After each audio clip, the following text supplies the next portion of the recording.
Hola, ¿qué tal, ruidosos? Bienvenidos a la sección de Se debe escuchar. El día de hoy, como ya pudieron ver en el título del video, vamos a hablar de un disco, un clásico del rock metal o del rock en general, Ah, Paranoid. Pero bueno, para esta plática me acompañan el buen Daniel, Axa hola. y el buen Aaron Ruiz. ¿Cómo se encuentran, Hola. chicos? Bien. Bien, bien. Qué bueno, qué bueno. Pues Aaron ganó tu disco. Danos una breve introducción a él, por favor. Qué gusto cuando se habla de cosas chidas por acá. Pues, como bien lo dijiste, hoy nos toca hablar de Paranoid, de Black Sabbath, un clasicazo de la historia del rock y del metal. Black Sabbath, una banda inglesa, creo que muy conocida, de mínimo el nombre alguien topa, pero creo que más conocida que la banda, al menos la canción de, no sé si será más conocida Paranoid o Black Sabbath, yo creo que se rifan ahí un tiro. Es un álbum que fue grabado y publicado en 1970, es su segundo álbum de estudio y es una joya. Creo que no es secreto para nadie, no hay que ser experto para saber que es un muy buen disco, es mítico y tiene... Pero las tres canciones más conocidas de Black Sabbath están aquí, son Iron Man, Paranoid y War Pigs. Habla de temas medio locos, que a lo mejor la banda más conocedora podría explicar mejor, pero sí, creo que es un muy buen disco, creo que marcó un cambio en la música. No sé si el Black Sabbath, que fue su primer álbum, marcó más como un antes y un después en el metal, que quiere decir que Black Sabbath inventó el metal, eh, pero pues sí, ya es un debate que lleva habiendo durante varios años. Sería cuestión de rifarnos un debate ahí acerca de quién inventó el metal, pero sí, Black Sabbath, un icono de la cultura del rock en general. Interesante, su vocalista, el ya conocido Ozzy Osbourne, el controversial Ozzy Osbourne, que posteriormente yo creo que no sé si la gente se ubique que Ozzy Osbourne es el vocalista de Black Sabbath y posteriormente pues papá también de la otra cantante famosilla, Kelly Osbourne, ¿no? ¿Cómo está? Entonces, pues esas pueden ser referencias para que ubiquen un poco la historia del grupo o que las nuevas generaciones, por si no tenían alguna idea, pues creo que pueden ubicar un poquito ahí. Es curioso ese caso que dices de Ozzy Osbourne, porque Ozzy Osbourne de repente se convirtió en un icono pop como Homero Simpson, Sí. algo así. Ajá, O o sea, sea, yo creo que está más actualizado que Black Sabbath, o sea, sonó más incluso, creo, pero no sé, no musicalmente, pero y también fue como parte de esos, eh, de, ese, de esos grandes primeros pasos de la televisora MTV en los realities, porque ahí es cuando salió el reality famosísimo de Osbournes, que era como el tema de su familia y de Ozzy, sus convivencias y todo. Y te digo que quedó como al nivel ya lo malo, acá un paréntesis, lo malo de ese reality, de lo que pasó con esa imagen de Osborne, siento yo, es que a fin de cuentas, para cuando se hizo y todo, pues Osborne, Ozzy ya era una especie de caricatura de sí mismo. Y aprovecharon como eso en el tema de cómo se aborda dentro de la serie esta que lo puso más en el foco de los jóvenes, como dices. sí, y también no sé si es él, según yo, es la que tiene la leyenda del murciélago, ¿no? Sí. Uh-huh, O sí. sea, creo que es Que pues, también uno es de tipo los, hormigas. ajá, creo que es uno También. de las grandes leyendas o de las historias ahí conocidas que creo que se popularizaron y por eso es reconocido también Ozzy Osbourne. Además de un amplísimo historial de adicciones, o sea, que es como Eh, son de los másters atascados de la vida rockera. Sí. es que quién no en esa época. Uh-huh. Sí. Ah, Pero a esto voy. En realidad es más conocido, o sí, ciertamente, pero pero no es el más toda la acá. música y todo lo que viene musicalmente no es Ozzy, es al contrario. Creo que Ozzy fue el último en integrarse al grupo. Ajá. La esencia de Black Sabbath viene de los otros tres, de Lo perdieron. Yomi, de Geezer y de... Ay, se me fue el nombre. Butler. ¿Cómo se llama el letrista? Tony yo me Will, No, Will, Will, Tony. Will. Bill, Butler. Bill, No. Bill Ward. Bill Ward, Ah, Bill Ward, Bill sí, Ward, cierto. Ay, cierto, Butler, no sé cómo se me olvidó, de Bill Ward, que también al final salió del pleito con ellos, ¿no? Como todos. Pero Bill Ward, ellos tres son Black Sabbath y Ozzy era el showman que hizo Ajá, Sí. otra cosa. Ajá. así es. Y no sé, la historia de Yomi es una historia muy loca porque era un sujeto que trabajaba en una fábrica, o sea, trabajaba en fábricas. Black Sabbath es una agrupación que surge en Birmingham, que en ese entonces era un estado básicamente acerero, de producciones de metal, de metal, o sea, literalmente de láminas y de cosas así.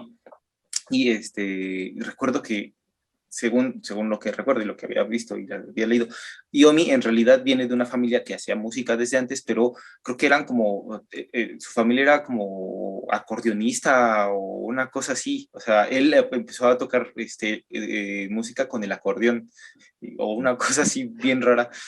Y luego ya empezó a tocar la guitarra, lo que sea, pero mientras iba tocando la guitarra, estaba trabajando en una fábrica ahí y ahí le mocharon los dedos en una máquina de estas que cortan las láminas para pues, sacar las medidas, lo que sea. Ahí se mochó los dedos y entonces hizo cosas raras. Entonces él mismo se hizo su prótesis porque no tenía dinero y tocaba con eso, con esa como dedales, o sea, eran como casi como dedales que se había puesto y de ahí también es mucho el sonido de Black Sabbath en realidad.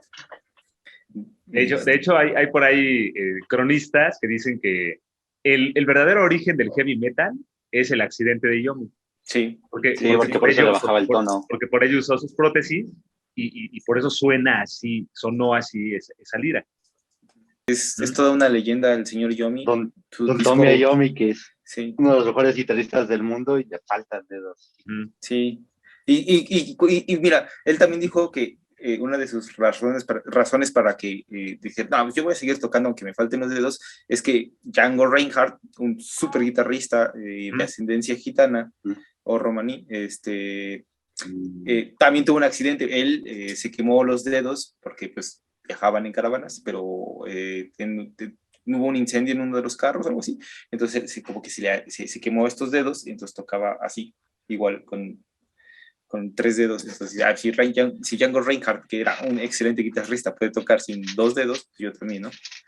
Efectivamente, como decía Saxa, lo que pasa es que sale el primer disco de Black Sabbath, sale algo así como por ahí de febrero de 69 o algo así, y ese disco tiene la curiosidad de que pues no había lana, no había nada, y eran novatos, solo tuvieron 2 días de estudio para el disco Black Sabbath. Entonces solo podían ocupar 2 días. Entonces, a palabras de Yomi, o sea, lo que dijo, bueno, si solo tenemos 2 días, vamos a ocupar uno para grabar y uno para masterizar y editar y todo. Entonces, pues tenemos el tiempo encima. Y grabaron todo el disco en una sola toma, o sea, lo fueron grabando así en vivo un día y al siguiente ya lo recortaron y todo. Por eso, en algunas críticas de ese primer disco, sí, definitivamente, y terminó muchísimo de su sonido y todo, pero a veces algunos críticos le dicen caótico, porque un disco que parecía que todo se encimaba, pues precisamente todo estaba tocado en vivo. Y cuando lo sacan, tiene nada más como, hacen promoción del disco nada más 4 meses y enseguida se meten a grabar nuevamente en el mismo año, o sea, en el mismo 69, se meten y se ponen a grabar este disco que saldría en 1970, pero que ya tuvieron más presupuesto y más todo para hacer lo que ya sabemos y lo conocemos. Sí, que prácticamente es lo que estábamos viendo y platicando, que los discos salen en el mismo año, o sea, a principios de los 70 sale Black Sabbath y ya a mediados finales sale el Paranoid. También está eso de que, no sé si sea cierto, o el mito de que ya habían grabado todas las canciones que tenían practicadas y les sobraba 2 minutos y algo de grabación. Entonces dijimos, ¿qué hacemos? Y pues ahí se sacaron la de Paranoid un poco como bueno, vamos a hacer algo, a ver qué pasa. Y pues salió Paranoid, que curiosamente es probablemente su canción más famosa. Pero sí, fue sí. Para ellos fue una canción de relleno y resultó pues lo que resultó. Sí, fue una canción que sacaron supuestamente en 30 minutos, así que Tony empezó a sacar un riff y ya de ahí se siguieron con el famosísimo riff de Paranoid, y es la rola que sacaron en 30 minutos, y como dices, la que quizás se volvió la más famosa de ellos. ¿Qué es lo que te iba a decir? Yo creo que aquí es más famosa incluso la canción que el grupo. A veces mucha gente ubica la canción y no identifican o no saben quién la interpreta, que llega a pasar, ¿no? Y creo que una de las canciones más ligeras o más digeribles, más populares tal vez de Paranoid en cuestión musical, hablando de lo que en general construían, y creo que tiene que ver con la premura con la que le hicieron, o sea, con esa historia de 30 minutos, ¿no? Porque vemos un disco de 8 canciones, pocas canciones como en esa época, pero que canciones duran bastante, incluso arriba de los 7 minutos, como War Pig, que dura 7 minutos 55, ¿no? Sí, en eso que dices, en mi caso, por ejemplo, es la primera canción que escuché de Sabbath, o sea, obviamente Paranoid, es como la primeritita, y sí la escuchaba mucho con amigos, o sí, siempre decía, ¿y esa canción cómo se llama? Y esa canción, ya, paranoico, ¿no? Paranoico, así lo presentaban. De hecho, también creo que es de las más radiofónicas, güey. Uh-huh.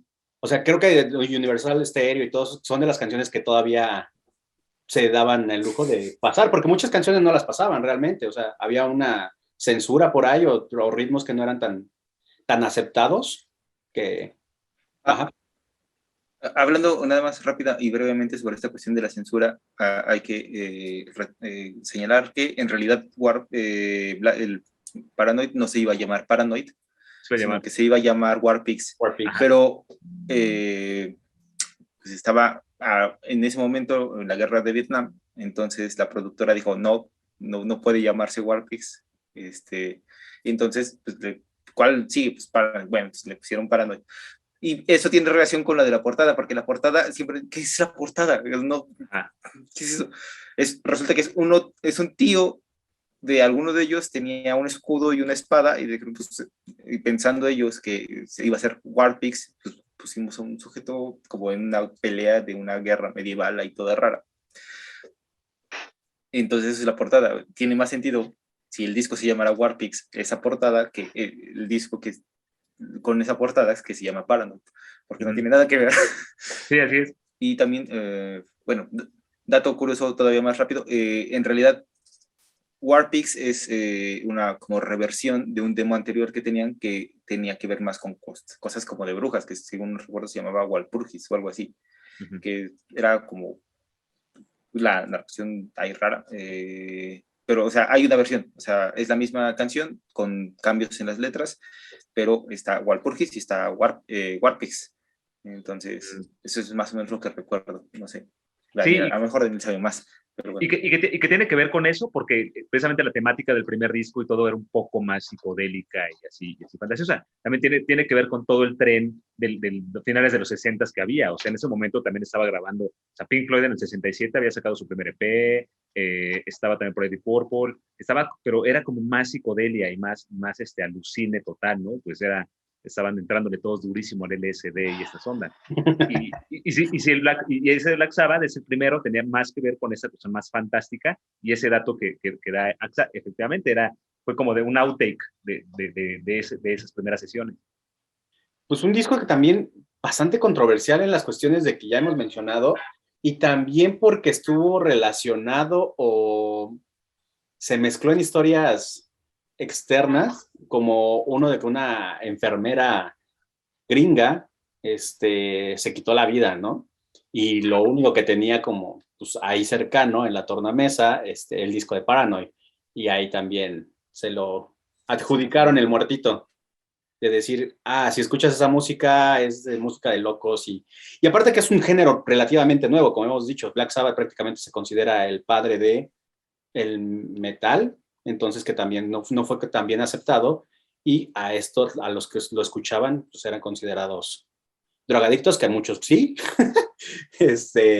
Teníamos, o sea, estuvo muy satanizado, ¿no? O sea, con gente problemática, con gente trastornada, con gente cosas así. O sea, fue un disco muy controversial en esa cuestión. Pero yo creo que un poco más que los estupefacientes, era como este discurso que traían, o sea, la cuestión oscura y la cuestión así de satánica, de las ciencias ocultas. O sea, era más que nada eso.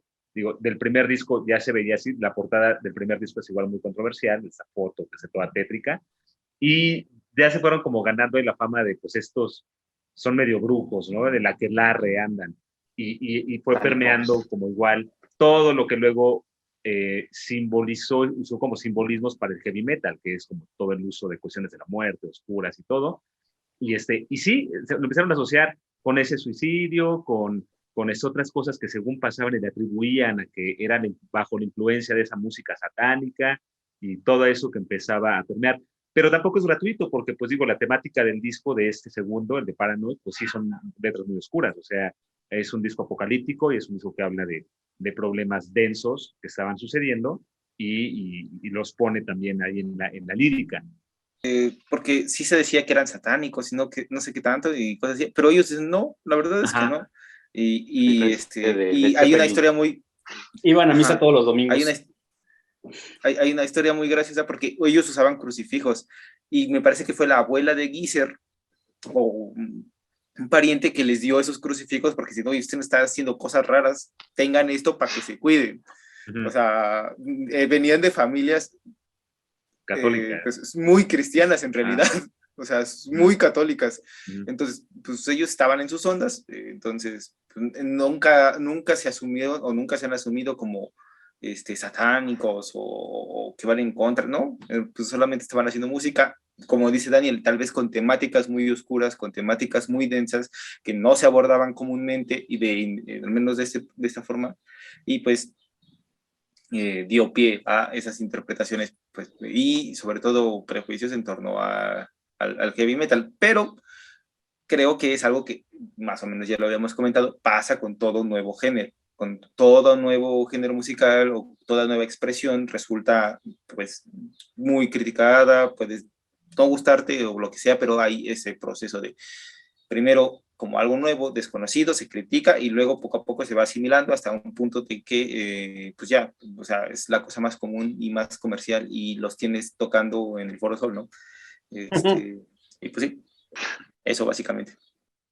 Sí, al punto de ser totalmente imitado esa forma de hacerlo, o sea, esa forma de tocar ese sonido. O sea, el sonido, a fin de cuentas, se hizo la base del heavy metal, por eso toda esta cuestión del origen del heavy metal fue ahí, ¿no? Porque tenía un sonido muy, muy, muy específico que tiene mucho que ver con el señor Tony Iommi y ahí partió. También hay el tema ahí con el Geezer Butler, él también tiene una forma muy particular de tocar y tiene que ver, y lo más curioso es que en esta cosa del sonido precisamente de Black Sabbath, tiene que ver mucho con el hardware, o sea, tiene que ver mucho con lo que le hicieron a sus instrumentos para que sonaran de esa forma. Y eso también está interesante. Por ejemplo, Geezer Butler le puso al brazo del bajo, le puso, repintaron, digamos, barnizaron doble o triple el brazo para que él pudiera deslizar más fácil su mano y pudiera pasar haciendo las melodías de una forma tan distinta. Porque si bien no es un disco, no es, digamos, el más virtuoso bajista, pero sí es un bajista que le dio precisamente esa columna vertebral melódica a las rolas. Si pones atención cuando separan los instrumentos, hay una melodía y que está determinada por el bajo. Entonces esa fue una. Y la otra es que Tony Iommi recibe, bueno, después de abandonar ya la Fender, que creo que usó en el primer disco y todo, las guitarras, le entra a la Gibson para el disco de ese segundo, el de Paranoid, y una Gibson para zurdos, pero hace lo mismo, o sea, le agregan trastes al brazo y una cosa muy, muy especial que hicieron es que le pone 2 pastillas más. Las guitarras eran de una pastilla nada más y este cuate, pues igual le mete mano y todo, le agrega 2 pastillas y tiene un sonido más robusto, ¿no? Y tiene, además de lo que hacía, lo que le pasa en los dedos, ¿no? Como tenía que tocar por su accidente. Que aquí es algo curioso de cómo evoluciona o revoluciona, mejor dicho, a la industria musical prácticamente. O sea, no solamente en sonido, sino hasta en la fabricación de los instrumentos, porque a futuro ya se vuelven, pues, estándares, ¿no? Pero vienen de estos orígenes. Sí, o sea, ese tipo de guitarras ya luego se hacen, como les dicen en inglés, signature, o sea, se hacen como ya las que tal güey la modificó y entonces empieza a fabricar y va a tener ese sonido, ¿no? O sea, por ejemplo, actualmente hay ahorita anduve muy Smashing Pumpkins hace unos días, actualmente hay una que es del Billy Corgan, o sea, que es una guitarra ya signature de ese güey para que suene como el disco Gish, o sea, como el primer disco, y ya la fabricaron y así la venden, ¿no? La signature Corgan, no sé qué. Y lo mismo pasó ahí ya con ese momento cuando la firmó Tony con esa Gibson, ese modelo de Gibson. Pues, creo que lo más interesante es lo de la guitarra de Ayomi, que no sé qué tanto dijiste ahorita tú, Daniel, porque te escuché a medias. Gracias, Telmex. Pero eso de que le bajaba, creo, una tercera o una segunda, cuatro tonos a su guitarra para que pudiera tocar más fácil, por eso es bien oscuro. O sea, creo que se nota más en el Black Sabbath que en este sonido no es tan oscuro y tan áspero, y como que ya hizo alguna otra cosa con la guitarra. Pero sí, eso de que mucho del sonido del Black Sabbath es... Qué cagado, porque se madrea la mano derecha y resulta que es zurdo. Entonces, si hubiera sido la mano derecha y es diestro, pues me falló que con la que toca los trastes. Pero entonces son los dedos de la mano derecha y es zurdo, entonces pues, se chingó la cosa. Grandes ironías de la vida, creo que nos dieron a el heavy metal. La edición original es de esos 8 temas, que no incluye ¿cuáles les dije que no estaban? Que no están ni Lux Wall ni Jack the Stripper, que son más bien como intros intro y outro, creo, ¿no?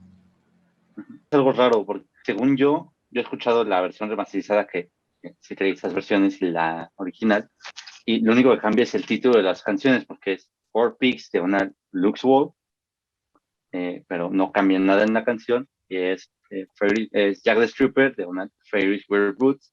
Entonces, sí es como el intro y el outro, pero realmente no cambia, eso es una cuestión del título, que solo publicó en Estados Unidos o en Europa, pero en Norteamérica nada más. Entonces, exacto, fue la edición norteamericana, porque digamos que la edición original, como está por ahí en cualquier página de datos y eso, el primer track es Warpix, el segundo es Paranoid, el tercero es Planet Caravan, el cuarto es Iron Man, el quinto o cara 2 es el Electric Funeral, luego Hand of Doom, Rat Salad y Ferris Wear Boots. Ajá, exactamente, pero como bien menciona Aaron, creo que nada más es agregado parte del título. O sea, en la primera agregan Warpix, diagonal, slash, Lux Wall. Nada más es en el nombre, porque la canción sigue siendo la misma, sigue durando lo mismo, entonces no hay ningún otro. Y en la última, que es igual, Jack the Stripper, lo mismo, diagonal, slash, Fairy Wear Boots. Entonces, pues, nada más, no sé por qué cuestión o en qué, tal vez dijeron, yo quería que se llamara así. Ahora, ¿qué tal hablando de las canciones? Como les había compartido hace un momento, la primera canción que yo conocí de Black Sabbath, Paranoid, ¿no? Definitivamente todo el mundo, pues es Black Sabbath, Black Sabbath. Yo así como, órale, ¿cómo suena eso? Y ya recuerdo muy bien la primera vez que escuché el disco completo, que fue un vinil que unos primos llevaron en la casa de mis padres y ahí lo pusieron. Y sí, neta, escuchar esa primera canción, Warpix, sí fue así de, ¿what? No mames. O sea, creo que vamos a partir de ahí, ¿no? O sea, Empiezan duro. Wow. Sí. Está potente. En general, todo el disco es un disco muy sencillo. La mayoría de canciones solo son 2 acordes. O sea, yo hice mi chamba y ahí me puse a bachar las canciones. Y la mayoría de canciones empiezan con un mi, ya sea mayor o menor. Entonces, es una cosa ultra sencilla, pero lo que le da ese acá son los arreglos. Creo que los que más resaltan son los de batería y los de guitarra. Sí, se rifan esos güeyes en su chamba. Y Warpix empieza precisamente con esto, con el bajo y la guitarra acá súper potente. Igual solo con 2 acordes, como 1 minuto, y ya después empiezan los vergazos. Entra la voz de Ozzy Osbourne, que es una voz muy característica. Sí, se complementa, dura casi 8 minutos, 7:55, 8 minutos el track, entonces son 8 minutos de puros vergazos. Los solos de batería me parece una cosa brutal. Es ridículo lo que hace el señor Bill Barr. El solo de guitarra igual es buenísimo. Creo que en general en todo el álbum el bajo no resalta tanto como los demás instrumentos, pero como decías hace rato, Daniel, es lo que mantiene la sencillez del disco. Si el bajo se pusiera súper loco, pues iría a la verga y sería una cosa bien pinche rara. Entonces, el pilar del disco es el bajo. Sin el bajo, creo que no podría ser lo que es. Pues igual, sin lo demás, pues no. Pero sí, definitivamente Warpix es una cosa loquísima. Sí, sí, sí, brutalísima. Luego también en esta misma, en la de Warpix, creo que tiene una característica muy importante también, que son esos cambios, ¿no? Esos cambios de velocidad, que está en una forma y tarán, tan, tan, tan, o sea, que empieza a cambiar, y luego también cuando se van los solos, o sea, cuando entran los solos también están así súper pesados. Y pues ya desde ahí, que ya se venía definiendo el género metal, pero pues también son referente para todos los subgéneros que hubieron después. Obviamente es el padre del stoner metal, Y del Doom. es el padre del groove metal, porque esta onda del groove, que precisamente es cuando eso igual no se había escuchado, o sea, no tenía ese como ritmo también así gruvero, y lo meten estos güeyes y es otra cosa que como que te engancha de inmediato, ¿no? Dices, ¿qué estoy escuchando? Está pesado, pero también está ritmoso y además bien potente, le pegan durísimo, ¿no? O sea, se ponieron muchas cosas y como dice Aarón, muy bien arreglado, o sea, muy bien masterizado y todo. Sí, posteriormente vamos con la canción más conocida del disco y de la agrupación prácticamente, con Paranoid, una canción bastante popular, y te digo que creo que fue más famosa incluso que la misma agrupación. Sí, es probable. Probablemente sea la canción más famosa de Black Sabbath. Aunque no conozcas a Black Sabbath, estoy seguro de que has escuchado a Black Sabbath. Entonces, es una cosa bien chistosa. Y si es de las primeras, o sea, cuando tienes tu banda, Sí. es de las primeras canciones que sacan, porque es muy, sí, lo que dijeron, en realidad es muy sencilla, o sea, no es tan complicada.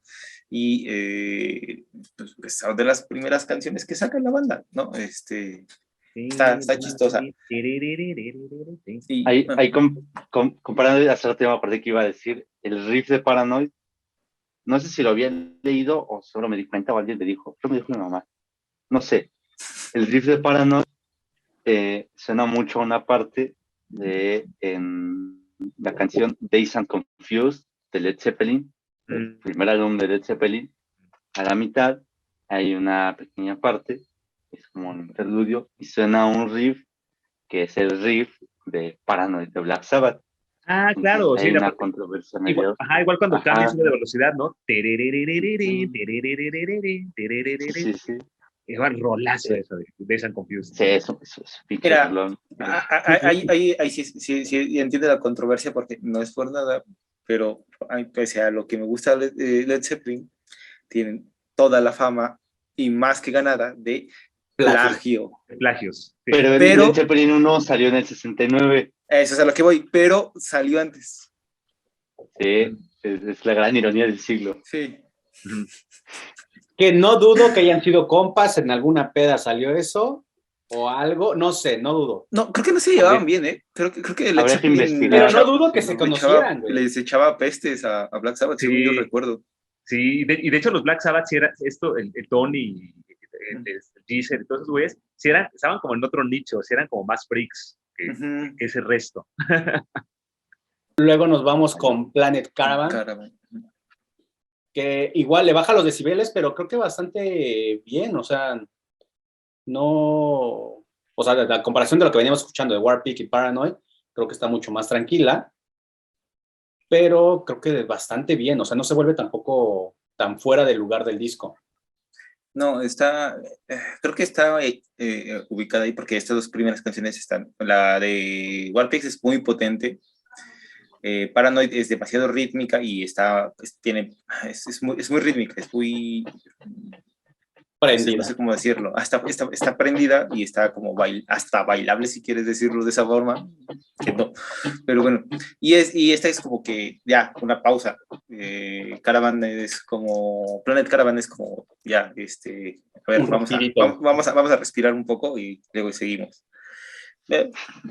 Creo que es la que, no es que no me guste, pero creo que es la que me da un ligero bajón, justamente. O sea, está chida, pero es como, bueno, sí la puedo escuchar para jetearme, ¿no? O algo así.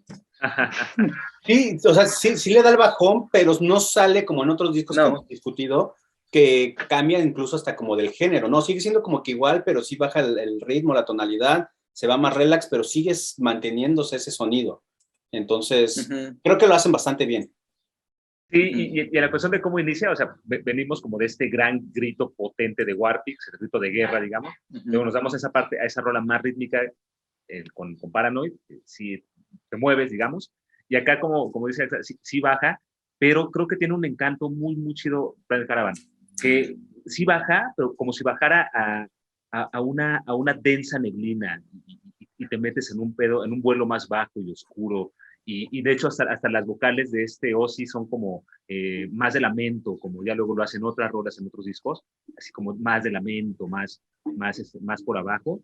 Y yo creo que es el encanto. La producción de la rola tiene eso, que sí sientes como si te metieras en neblina con ellos y sí te lleva como hasta abajo para ya luego ir saliendo otra vez en las siguientes canciones. Probablemente sea la canción más experimental, si quieres verlo así, más progresiva del disco. Y por eso justamente creo que sí, es una buena forma de definirlo, como es una canción muy neblinosa. Sí, así es. Que por cierto, luego Pantera años después le hizo un gran cover para el disco de Far Beyond Driving. Está bien bueno el cover que le hicieron. Y como dijimos, tomamos un respiro para entrar otra vez a otra canción bastante conocida que es Iron Man, ¿no? Es muy curioso. Nada más es que es muy curioso porque cuando salió la película de Iron Man, la promocionaron con la canción de Iron Man, que no sale en la película, sino en los créditos. Pero lo más gracioso es que la película habla de un sujeto desesperado, dañado y que se vuelve loco. Y esta es sobre un superhéroe. No menos dañado, pero es un superhéroe, al fin y al cabo. Entonces, es como una disonancia muy rara, ¿no? Es la historia de un sujeto que ve el futuro y se vuelve loco y regresa a destruirlo todo. Sí. Dice, no vale la pena, pues yo mismo lo destruyo, al diablo con todos. Sí, es como, para que llegue allá, mejor lo hago yo. O sea, si todo va a acabar así, mejor lo hago yo y ya nos ahorramos del problema. Está muy loca.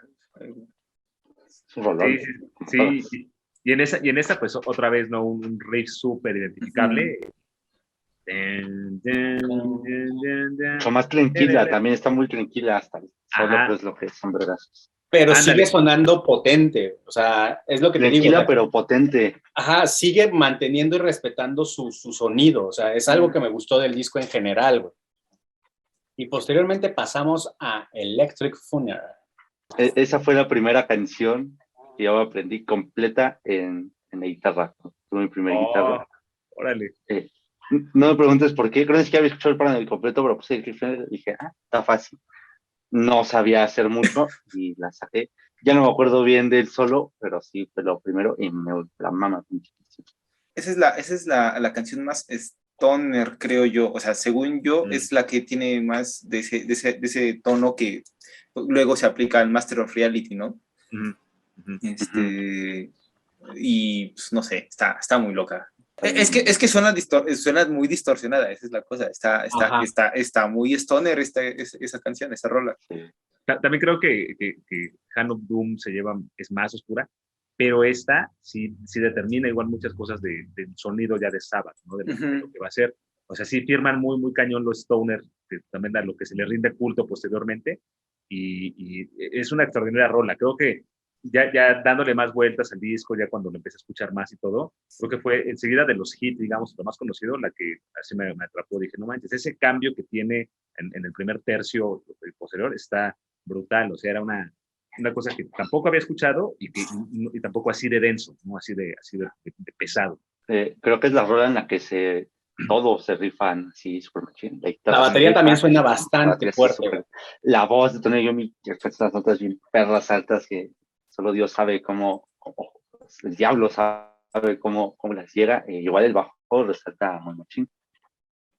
Que eso era muy característico de la música. Ahorita que dijiste las voces, no realmente son las mejores voces o las más afinadas, pero van muy bien con el género, güey. O sea, la verdad es que sí, se acomoda muy bien. Sí, o sea, para nada. De hecho, hay algunos, sobre todo, como más o menos lo comenta Daniel, hay covers de Black Sabbath con gente que tiene una voz bien, ¿no? Educada. Y se escuchan muy distintas, o sea, no se escuchan con la misma crudeza, quiere decirse. Pueden ser excelentes músicos, pero, y excelentes cantantes, pero no suenan igual, no tienen esa cosa rara, porque justo, quien diga que Ozzy Osbourne quien diga que Ozzy Osbourne es buen cantante está mintiendo. No, es un pésimo cantante en más de un sentido. Se olvida las canciones, no sé, y va a tiempo siempre. Es un pésimo músico, pero su voz es muy característica y justo lo que dices, es lo que le dio el sello absoluto a qué es lo que vendría posteriormente. No tienes por qué tener la mejor voz del mundo. Pasamos a Hand of Doom, otra canción bastante oscura. Sí, pues ahí Hand of Doom es ahí igual buscando la información, ya se va de lleno a hablar de las drogas, ¿no? De todo el tema de adicciones y todo, volviendo al tema de la guerra, volviendo al tema de cómo regresan fritos los soldados y todo eso, pero la canción efectivamente también es una joya, o sea, yo creo que esa última parte del disco, digamos, ese lado B, porque literal cuando volteas el disco así empezaba con Electric Funeral, o sea, si bien están los trancazos en la primera mitad que tanta gente le gustó, en la cara B está como lo que es Sabbath, o sea, y lo que fue definiendo ya su sonido como en los siguientes discos. Pasamos a Rat Salad. Es una canción instrumental, ¿no? No hay voz, es pues Bill y Yomi luciéndose con el bajo sosteniéndolos. Entonces está bonita, está chida. Sí, a mí esta rola se me hace muy, digamos, se me hace la locura del disco. O sea, es como, sí. como ahí se vuelven locos. O sea, si vamos a llamear, vamos a meter algo más libre, digamos, dentro de ese mismo sonido. Y se nota, ¿no? Si es una canción un tanto desquiciada instrumentalmente, pero está buenísima, ¿no? O sea, insisto, es otra que va contribuyendo a lo que luego van construyendo su sonido, de que ya se va quedando ahí. Fue la primera canción instrumental que hicieron, según yo recuerdo, porque creo que en el Black Sabbath no hay una canción instrumental, hasta donde yo recuerdo. Sí, según no hay. yo. Y después, en cada canción en cada disco había por lo menos un momento instrumental. En la siguiente está FX, me parece, y no me acuerdo cuál es la otra. Porque tienen como dos pequeños momentos que no son tan como... no, sí, es FX. Es un momento, digámoslo, instrumental, experimental, raro, y luego ya se empezaron a sacar otras. En cada canción, a partir de ahí, cada disco tiene un momento instrumental. Antes no. En el Black Sabbath no hay un momento instrumental. Ya, como curioso.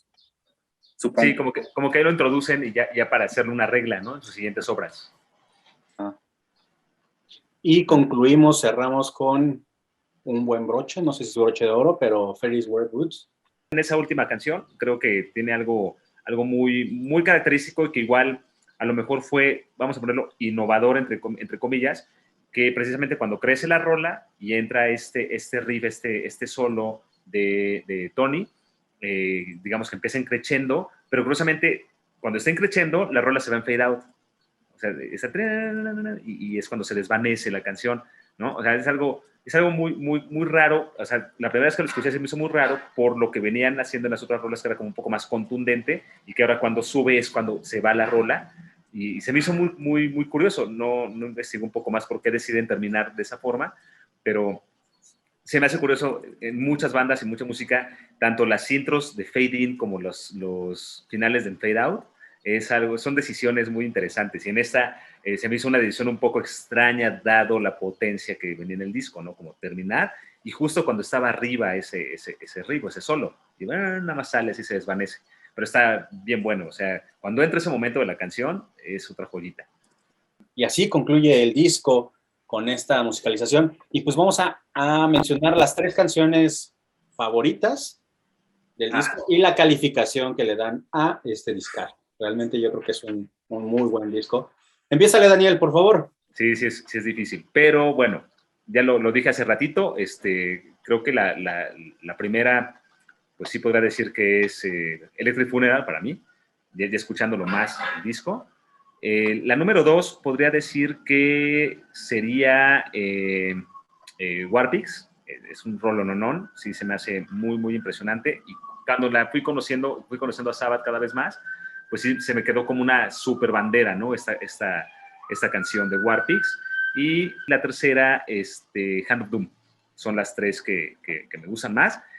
Y la calificación que le pongo a este discazo, yo creo que este disco ya como un trabajo más pulido de lo que habían sentado en el primer disco, que era de Black Sabbath homónimo, para ese sí siento que ya le metieron muchísimo más trabajo y arreglos y más profesionalización.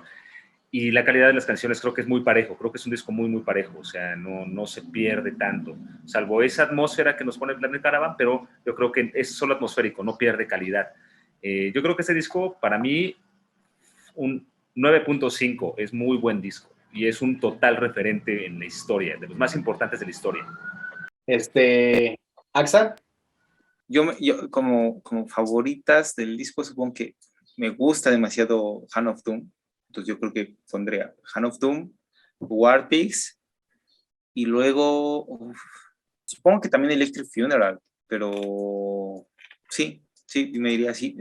Y calificación, pues yo les daría, sí, un 9.5 tirándole a 10. Fue el primer disco que, no fue el primer disco que escuché, que vi de Black Sabbath, pero sí el primero que escuché. Por ahí, entre las chucherías de mi padre, estaba un LP de Black Sabbath, pero no lo escuché hasta después de haber escuchado primero el Paranoid, ya cuando, que también fue de los primeros discos que me compré. Entonces, Black Sabbath, ¿qué más decir? Es una de mis bandas favoritas. Y ya. ¿Aarón? Voy a poner Rat Salad como top 1 porque la persona está bien loca, creo que es más que he escuchado del álbum. Después pondría Electric Funeral porque iba de mi mamá, ya les conté una bonita historia con esa rola. Y en tercer lugar, no sé, creo que pondría un empate de 6 rolas, pero no puedes mamarme mucho. Entonces, creo que voy a poner War Pigs porque es un rolón. Sería una ofensa para la música en general no poner a War Pigs en mi top 3 canciones favoritas de Paranoid. Sí, en cuanto a calificación, creo que sí le daría un 9.5. Sí, ya un 9.5 bien sólido. Muy bien, muy bien. Yo me voy a ir más a lo popular, a lo Universal Stereo. Para mí, mis favoritas, yo creo que está entre War Pigs y Paranoid. Y posteriormente estaría Iron Man y Electric Funeral. Entre ellas estarían bueno, serían mis 4, digamos, favoritas en ese género prácticamente. Y yo le doy al disco un 9. La verdad es que sí me gusta mucho. Se me hace muy contundente, muy bien pensado y respeta su género. O sea, sí, como que no se sale, no onda, no baja los decibeles, pero en la misma temática. La verdad lo hace muy bien. Y uno de los datos curiosos que se me olvidó decir fue que en el 2017 la revista Rolling Stone rankeó el disco de Paranoid como el disco número 1 entre los 100 discos de metal de todos los tiempos. O sea, el mejor disco de metal de todos los tiempos, rankeado entre los 100 mejores. Entonces, pues no solo lo decimos nosotros, la verdad es que es un discazo. La gente que le sabe, pues, ya lo ha dicho y nosotros lo confirmamos. Amén. Así es. Pues bueno, hasta aquí vamos a dejar esta conversación. Ya saben, no olviden seguirnos a través de nuestras redes sociales. En Spotify lo pueden escuchar con música. Aquí también hubo un poco de música de ambientación, a ver si la pueden captar por ahí.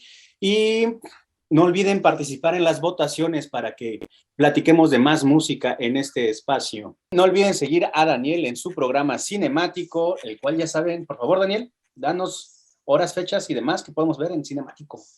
Vayan a Facebook, ahí pueden seguir la página de Cinemático, un espacio en el que hablamos de películas, de soundtracks y de música también, mucha música. Y la emisión o las cápsulas ocurren en vivo los martes a las 3 de la tarde, ahí estamos hablando. Y todos los días posteriores o en las semanas vamos publicando contenido que tiene que ver con soundtracks, con cine y con música. Entonces, Cinemático, síganla en Facebook y pues más adelante igual habrán más sorpresas con cinemático, pero pues de entrada pasen a darle like. Pues bueno, ruidosos, nos vemos en el siguiente y que la pasen bien. Bye. Dios. Cámara.